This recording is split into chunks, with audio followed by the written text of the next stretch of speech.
just you get to choose.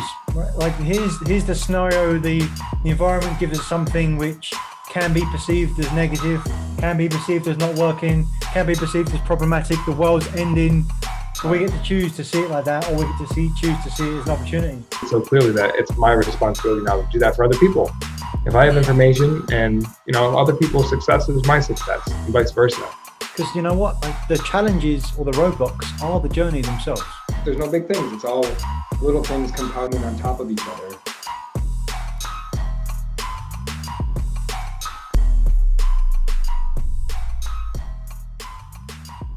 Stephen Bates is a British business coach that specializes in helping entrepreneurs and business people who know they and their teams are underperforming. Stephen has spent the last 28 years looking at why 40% of people sabotage themselves, both in their personal lives and also in business. In 2002, he founded Certain Change Ltd, where he now specializes in two core topics. One, stopping entrepreneurs' self-sabotage, and two, helping them develop their leadership and management skills, which can extend into their senior management team when working with big organizations. His main mission is to help people achieve tangible results by understanding their own thinking and behaviors and that of their team, the people they employ, and their customers. Changing behaviors to create better results, fixing imposter syndrome and confidence problems, and developing influential and effective team leaders is the objective of Stephen's unique methodology. Stephen has helped thousands of clients across the globe. He is the creator of the Alpha program, the Certain Change program, and co-founder of Tech Leaders. Please enjoy this week's episode of Truth Seekers with Coach Stephen Bates. All right, welcome to another episode of Truth Seekers along with Coach Dick and myself, Coach Josh. We have Stephen Bates joining us today. Coach Stephen, what's going on? I don't know what is going on, sort of like I'm in my office still. It's talking to you guys. That's I'm really pleased to be here. It's good to chat. Absolutely. Give us a little background of what you're doing today and how the path that led you to where you are right now. Yeah, my favorite thing is working with entrepreneurs and business leaders. That's the thing I love doing most. Specifically two things, helping people who just know they're getting in their own way. I don't know why. They're frustrated, fed up, have all the ambition, and the conflict is just as big. They're fed up with it. And then I like helping people be better leaders or better managers or both, depending on what they need and what their actual natural aptitude is. So yeah, they're the two things I love doing most. And the journey, well, I have to tell you the backstory. Is the backstory okay? Sure, yeah. I used to be my first business. Well, actually, I discovered was a job many years after I started my first business, because I had no idea. Was actually as a physiotherapist. So I was lucky to be trained by a big company in the UK to be a manager. Didn't like it. Didn't know what I was. Well, I didn't really know where I was going with that. Everyone had these big plans for me, youngest ever this, branch manager, whatever else, and the only person that wasn't really in with that plan was me. But I hooked on to learn to be a physio. So I did all the years of study and started my first business when I was 26, so many years ago. And I noticed something really peculiar, and people coming in, real physical pain, couldn't, go to work or pick their kids up, couldn't do their hobbies, their sports. So real problems, real acute problems, something, you can't hide. And doing what I did best, all the things I'd learnt, all the physical stuff. And then obviously, didn't know it was called coaching back then, but I was coaching them, advising them on don't do this, do these exercises, do these stretches, do these things. And well, some of them did it. They got better, faster. They were happy, paid me less money, referred more people. It was great. Everyone was happy. But a significant amount of people didn't. And when I asked them, oh, have you done what I asked you to do? It was usually three answers. I did it for a while, or I was busy, or my favorite one, which was, and they didn't know why they hadn't done it. So that intrigued me right from the word go. They were in acute physical pain, a real acute problem, and they still wouldn't do the things that they knew would help them. So that just sort of like went, wow, there's a lot of people this happens to. And I reckon it was about 40% of my clients had this problem, which is a big number. It's a big number. And my brain just went, what is going on? And that took me down a different direction. So almost within a year or so of starting my physiotherapy, my brain started to go, what is this problem? Because I like impossible problems, big problems like that. I just like, there's got to be a reason. And then that took me that direction. And then that's the answering the question, where do we do it? If we do it when we're in acute physical pain like that, well, we do it everywhere, in relationships, business, money, promotion, asking people out on a date. We know we're capable of doing something, but then we just put the brakes on. So that's the backstory. Yeah, so this is interesting to me because one of our principles that we espouse quite often on our episodes is that we do things for two reasons, either to move towards pleasure or away from pain. And often, for whatever reason, we wait until the pain is really acute to do something. So what you're saying is, though, even times when the pain is acute, we still don't do it. What did you discover? What did that lead you to do, or to research, or to pursue after that? Well, actually, the thing that really blew my mind, and this is after many years working with many people, learning different things, technique, and it all came down to one thing. It's a decision to do this. So people think it's a habit. I don't like the word habit, because habit almost like gives up responsibility. It's inside your head, you're doing it. Yeah. You might have a habit to have a cigarette, but every time you pick up that box, it's a decision. Maybe not a really conscious decision, but it's a decision. Therefore, you own the behavior.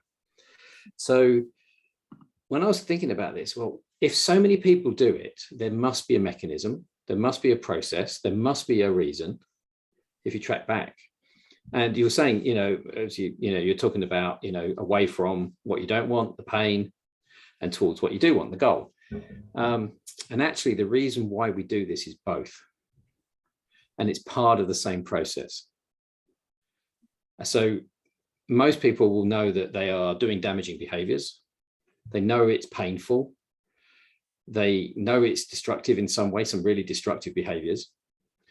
And we have an argument amongst ourselves. And that's the key, to know that there's a solution. Because if you've got an argument inside your head saying, I really wish I wasn't doing this, it means that there's a part of you that just wants to get on, price yourself at the right price, start that business, take those actions you're too scared to take. And there's another part that says, no, don't do it. So everyone knows, oh yeah, I don't want to fail. I don't want to lose my money. I don't want to look stupid. I don't want to. But if you follow the process through what's going on in their head, I guarantee this, and I say this really happily, hand on my heart, that if you go all the way to the end, the purpose is always positive. The behavior is destructive, the purpose is always positive. So it's not an either or goal or avoiding a problem. It's actually both. And actually the intention is actually to help you be successful and happy. Now that sounds crazy when you're doing something very destructive, but that was the thing that when I was working with my clients, and repeatedly, it was the same pattern, which is a nice logic, because if 40% of people doing it, it's not an accident, it's part of our thinking.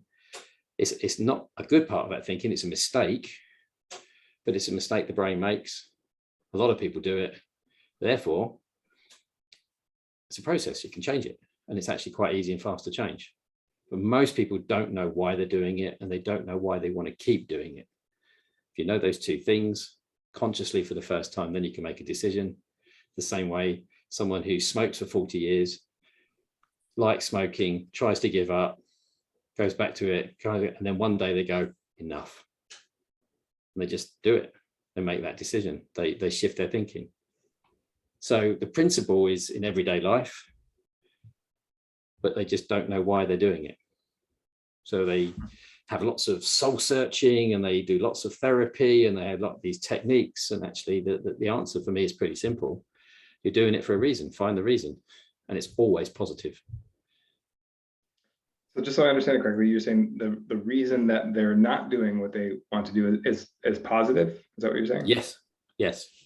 Always positive. It's always to make you successful and happy in those sort of loose terms, whatever that means. Even most destructive behaviors, and the destructive behavior, say over drinking. And actually, she was working with somebody this 2 days ago, the business owner, great at their business, doing everything they should do, great reputation, making money and everything, over drinking. They wish they could stop. So that's the argument. They wish they would stop so they could actually improve their life.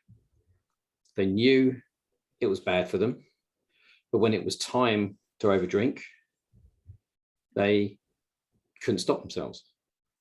So everyone thinks the drinking is bad, but actually the drinking is not the problem. It becomes a problem. It damages their life and everything else. And it's not good for their health. But what's the purpose of the drinking? So the purpose of the drinking for them was, it was a way of being with other people because they hate loneliness. So if they were and I said, so if you were in an Islamic country where there was no alcohol, they'll say, I'll go out for a restaurant with them. They'll just shift the mechanism. So the drinking is a solution to something else. So if you give up the solution, what does your body then do? Craves it. Your mind says, where's my solution? And that's why people go solution hopping or coping mechanism hopping from one thing to the next.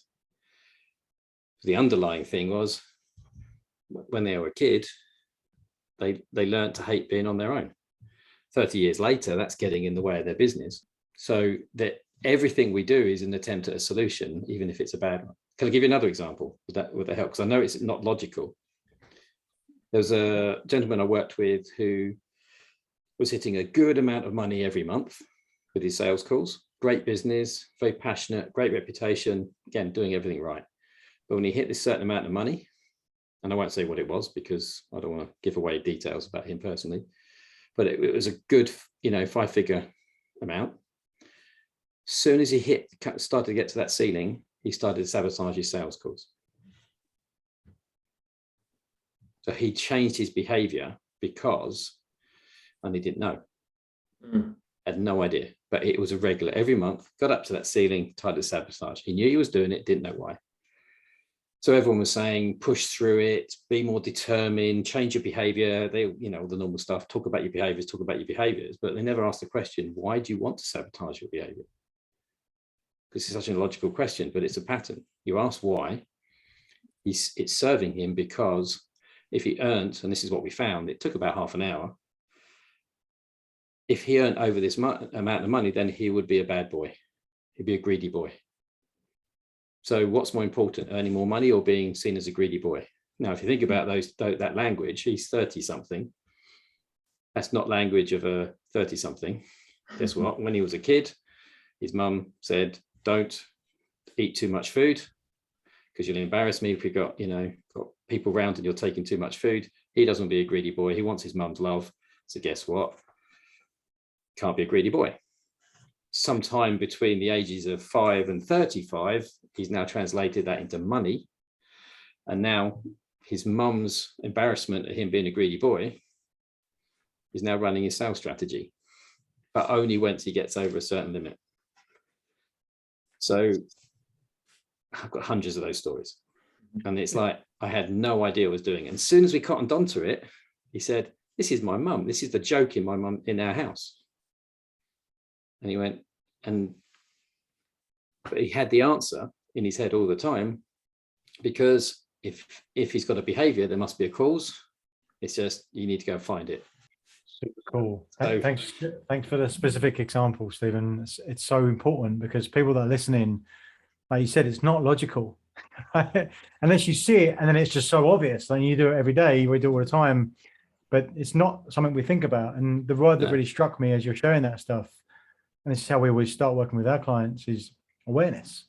Because most people aren't even asking those questions because they're not even aware that it's there to even look for in the first place. It's only when you start like pulling back the layers of the onion, you start to see what's there and why it's impactful. Because like you said, people aren't trying to kill themselves. They want good things for themselves. Everyone at their core wants to do good things. Yeah. There must be a reason, right? There must be something that you're doing that's giving you something. Even if you go, I don't want to do that, it must be serving you at least some level because you're doing it. It feels good in some way. You're certain that you get a certain feeling by doing something, even if you know it's going to kill you. People will keep doing it. Yeah, absolutely. And as soon as you helping people in business, for example, promoting yourself, and that was my one. I wanted to be the world's best at what I did, but as long as I didn't have to tell anybody. I actually bought a book. What was it called? It was called How to Be a Little Bit Famous. And guess what? That's the name of the book.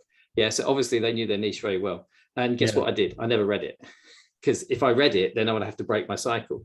So the thing is, that part of your brain that is, so all it is just how to, we make a decision and say, this is what we want, this is why we want it, this is how we're going to get it. And then you say, is it going to work for me or not? Is it good for me, or is it going to be a threat? I'm going to gain from it or lose from it. And we do that day in, day out, week in, week out, minute in, minute out. All this is just an exaggerated version of that process that's got out of control. Yep. And that's why so many people do it. It's just a part of your brain's gone, I need to protect you from, and if you think about it, I need to protect you from earning too much money because what will people think of me? Or I need to protect you from standing up and saying, hey, I'm really good at what I do, just in case someone says, no, you're not. And that reminds me of how bad it was when I was at school. Or, and this is the one everyone relates to, I need to protect you from yellow butterflies. Because everybody else goes, what? Yellow butterflies? How's that scary? But you go to the person who had a yellow butterfly land on their face once when they were a kid, and now they've got a phobia. To them, that's deadly serious. That's horrific. To everybody else, it's like, it's a butterfly. Mm-hmm. So you think your stuff is so real because of the emotions you had with it, and because you possibly had something in the past which felt bad. And then your brain says, well, I'll better keep this process, and I'm going to protect you from earning too much money because you once took too many roast potatoes off the dinner table. And that cost him hundreds of thousands. Right. That pattern creation, like you said, Stephen, it's really, really valuable when it works, when it's conscious. If not, with all these different patterns that you don't know that they're there because your unconscious is like pull them together. Running your life. Yeah. And you said that we do everything at the end, every single time it's something that's good.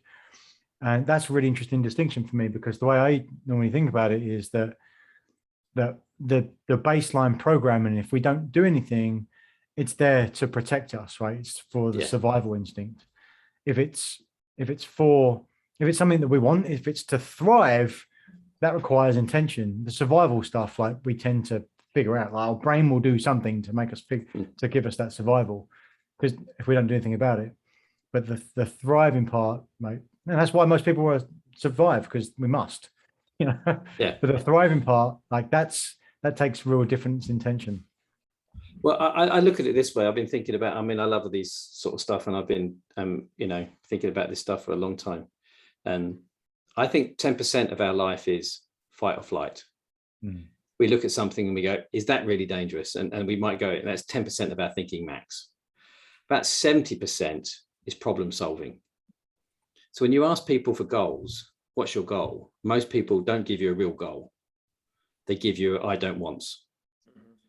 Every time. And then every time. And that's because we're programmed to go, I don't want to die. And so we're actually programmed to do, and most of our life is just solving problems. Have I got a spare pair of clean socks? Oh, I have.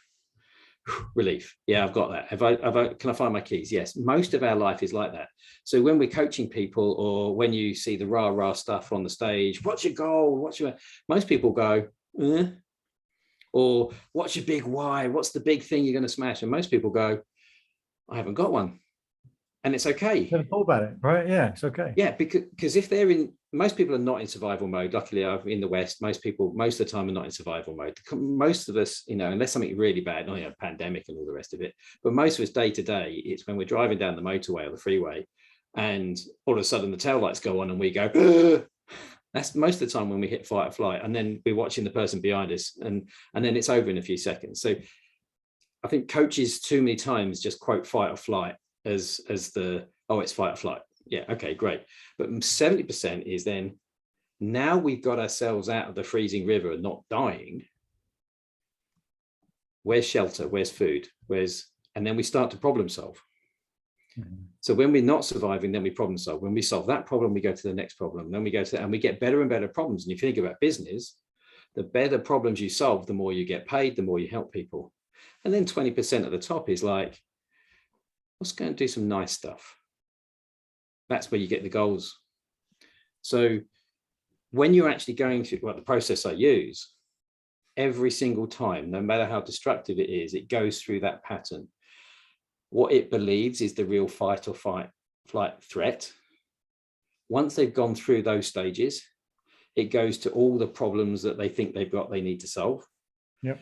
And then they get to the top, it's always positive. So I can be me, being happy, doing what I like to do, whatever that means in their definition of success, which is strangely exactly the same as what the real you wants, but down at this level. So if you ever studied negotiation, we argue about the details of the negotiation, but if you're in sync, you're going, hey, let's transfer the ownership of this house or this car. That's the goal. Right. But when we get down into the details, there's always something to disagree. So you want to be slim. The other part says, I need you to eat. So it's completely diametrically opposed behaviors. But actually, once you cut through all that nonsense, and that was the real thing that got me, I don't know, 15 years ago. Once you get past the bottom bit and you get through all and it's a sequence, it's a pattern. Everybody's, the concerns usually end up in one or two processes, and it's trying to solve all of them, no matter what the trigger is. It always comes out exactly the same, because guess what? There's only one person. Two strategies, one person. So that's why your highest intention is never to be, hey, I'm going to wake up today to wreck my life. It's just which part of the process is working. The one that is better at being successful, or the one that's trying to be successful just has a really bad plan. So I call it an oops moment. And my clients, I came from one of my clients who, when we dug in, found out what it was and why they were keeping it, and actually it was positive, they just went, oops. So I call them oops moments, because they just went, it's never going to work, is it? And that's when people connect for the first time, realize it, and then they can make a decision. Then a little bit of training to help them know what to do in a situation, but they're aware now. That's the awareness. Awareness is huge. This is intriguing to me, Stephen, because I'm wondering, like, is it the natural order of things, or the progression of things? Coach Nick and I always talk about books a lot, because books are people's experiences condensed into a couple hundred pages over years of their lives. So somebody who's watching this right now, for example, maybe they can catch themselves in these different modes. You mentioned like fight or flight, and then into problem solving, and then it goes into wants. How long do we have to stay in that second stage of solving problems to be able to graduate? Is that how you see it, or can we just skip that? Skip it right away? No, you never want to skip problem solving. And this is the thing. This is when we say, hey, let's be up in the goals. Yeah. But if you think about it in terms of pure goals, you've got a football team, whether it's American football or the real thing. Yeah. Sorry, that's a cheap shot. It's okay. Yeah, it's cheap shot. So the purpose of the team is to stop the other team scoring goals. That's real life. But then I'm going to stop you from scoring the goal. I'm going to get the ball back, and then we're going to solve the problem of how to get it up there so we can score. Yeah. So even the wants are solving problems as well. It's just a different form of solving problems. Yeah. So then you can go, and the difference with the problem solving, if you look at problem solving, that's what we call away from strategies, or the stick mentality from the old school, is that you're highly motivated by something unpleasant. Yeah. So people call those negative emotions. No such thing in my book, because pain is not negative. It's just unpleasant, because if it was negative, why do we all have it, and every animal? So it's not an accident. It's not much fun if you use it too much. But the further you get away from the problem, i.e. the more you solve it, the less the motivation happens, to the point where you go, relief. Now, if you've been in a lot of pain and fear, relief feels a lot better. And then we think that's a goal. It's not. I'm no longer in pain. I've no longer got a problem. And trust me, I have tried this. And the best way to try this is to try and turn putting the trash out into a goal. Okay. When you put the rubbish out, the recycling out, nobody wants to do it. It's boring, but you know, if you don't do it, it's going to smell, it's going to be horrible, and you're not going to enjoy it. It's going to stink up your house. That's why you put it out. You don't put it out because it's fun. And I try to make it fun. I try to turn it into a goal because we're meant to be goal orientated. But actually the best I could do was, when it used to be the old plastic bags, was from my front door to try and throw it and get it onto the right place on the boundary of my, and then the bag split and I had to go and pick it up. And, you know, so some things are problems, and there's a lot of stuff in problems. So it's like, yeah, I've got a problem, solve it, appreciate it. I solved the problem. That's the best I'm going to get. But if you are solving your problems, you're not hiding from them, or you're creating them with the sabotage thinking that so many of us do, then you get to go and do the fun stuff. And then what a lot of people do is they're so away from orientated, especially they get older, they've had troubles, they've failed, they've looked stupid, they've made mistakes, become more and more cautious, and we have more problems, and then we get sucked into only thinking about it. So when we help people turn this thinking off, three things happen. Their goals become bigger, they become more solid, and most importantly, they become their own. For the first time, it's okay to have my goal, not what I think I should be doing. So, and that's in business, that's in personal. So I think 20% is about right. But what often happens is when we get to those things, we think we should be doing more or achieving more, and we never actually do what footballers do when they actually score the goal. They celebrate, they smile, they laugh, they have fun. And we don't do that enough because so many people are in that 70% most of the time. And we just get out of that neurological habit of actually celebrating. Or if they've got this sabotage thinking and it says, you can't celebrate because that's big-headed, you can't be that successful, then they won't let themselves set goals. Now, the real them wants to set goals, and that's the conflict. This bit says no. And this is where affirmations are dangerous in my book to certain people. Because if you have an affirmation that says you are at this level, you can work at this level, the real you either doesn't need it because it already believes it, yeah, or you're just affirming. But to that part that's sabotaging you, that 40% that says you're not allowed this, you're not smart enough, you can't do it, it's dangerous, what people think about you, you start to do affirmations, all you're going to do is wake this up and it's going to come push back harder. So I'm very wary on affirmations because it actually provokes, like having a goal. You set a goal, this wakes up and says, no, you're not allowed to. That's too dangerous. And affirmations do the same.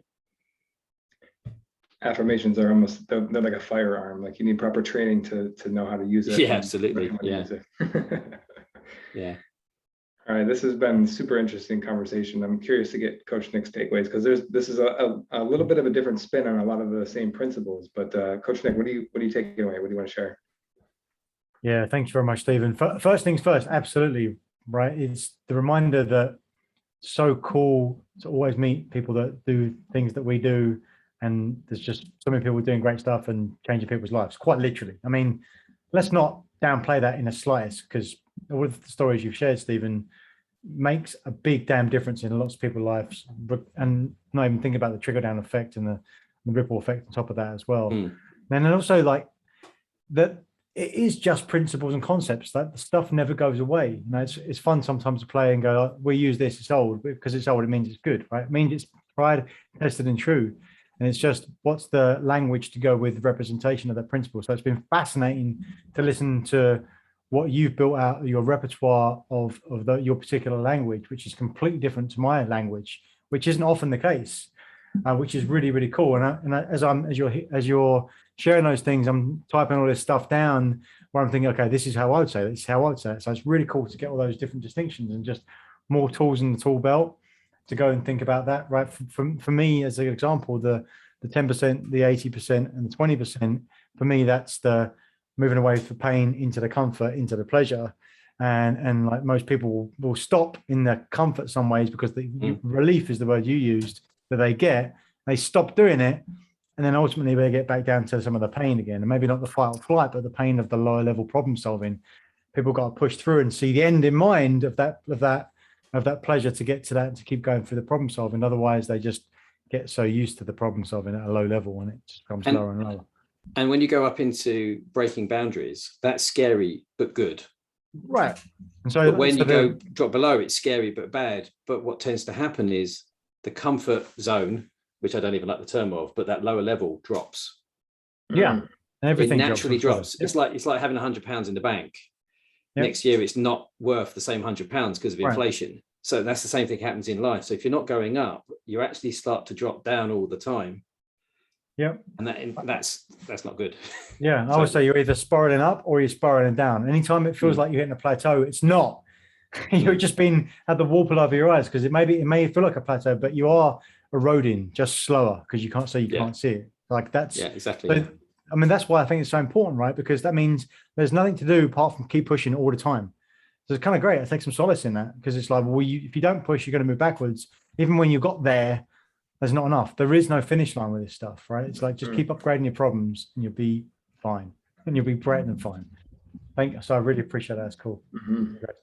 So my takeaway will be a similar theme as yours, Coach Nick. I guess I hadn't thought of how much of our life is taken by solving problems, and how much that could prevent us from actually truly embracing setting goals that we want. You mentioned it, Stephen, clear goals and goals that we're proud to have and we're not ashamed to have. There's no barriers or boundaries based on conditioning that we've had as a child or in our upbringing. So to become aware of that and our natural tendencies to do that, and to recognize the reasons we do that are from a good place, but to recognize when we are doing them and then what is preventing us from actually achieving that we could truly embrace and start going after is a huge breakthrough for me. So thank you for that.